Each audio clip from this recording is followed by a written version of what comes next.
spending money on other people might be the best way for us to improve our happiness. Generosity feels the best when it is freely chosen.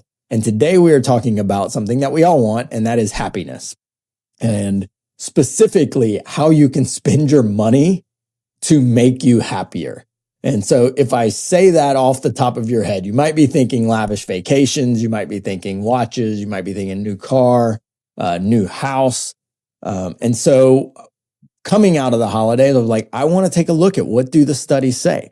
And there was a really big study that looked at 15 different experiments on people to find out what type of spending makes you the happiest.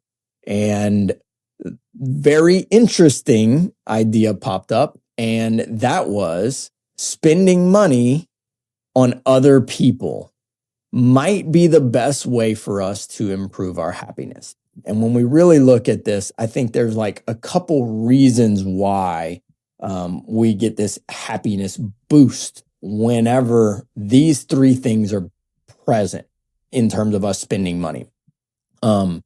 It's a real action you can take. And so, yes, there's many ways to give, but doing something right now, spending money on someone else right now is something that you're doing in real time. It's not just like a kind of like in the study, it says something about it. It's not just a generous thought. It's actually you taking action. And this feeds back into your brain and causes an actual change in how you feel in your happiness hormones because you are taking action. Another thing that they point out is like you are making a choice to do this for other people. If we go through an action and we don't have a choice, you can do the right thing, but it's going to have a much weaker effect. Generosity feels the best when it is freely chosen, not when it's forced upon someone. This goes a little bit to like the like how you do things matters. And so like, many times we were like, it's not that I want you to do the dishes. It's what I want you to want to do the dishes. That is kind of what the study shows. When people freely choose to be generous and spend their money on other people, they get a much bigger reward for it. This is something to try and pass to your kids, to be honest. Like, if you are telling them to do something or forcing them to do something, they're not getting a very big effect from it. If you set up situations where they have to choose, they're going to choose wrong, right? That is learning.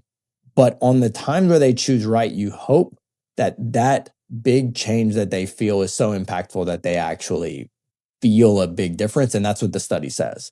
And then if you can see the impact, you can see what you are spending money on that affects someone else. So if you give something real and you give by choice and you can give where you see the difference in someone's life, this is where we really see major changes in our own happiness, even though we are spending this on other people. It's a very cool thing to see.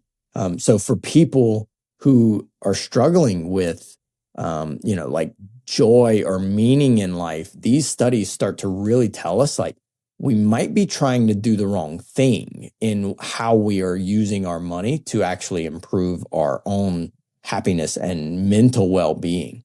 So the practical application of this that I thought was really interesting is the $5 happiness experiment, as we call it. So in the next 24 hours, can you spend something easy, $5 to $20 on someone else, pick the person, and make it like kind of a high impact thing? So, make it like give them a note, give them a message. They understand your intent, like buy your coworker coffee, donate to like a specific fund or family, give an extra tip to someone who's like, doing something for you that maybe you wouldn't typically get. It's got to kind of be not expected. And if you do this, pay attention to your mood after, not in a vague way, but like kind of notice what you feel around that giving experiment.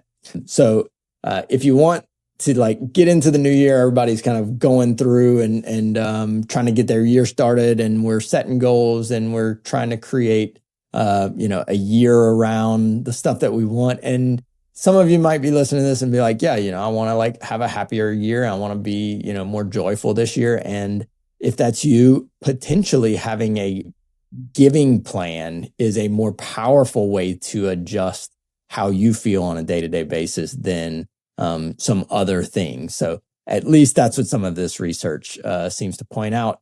And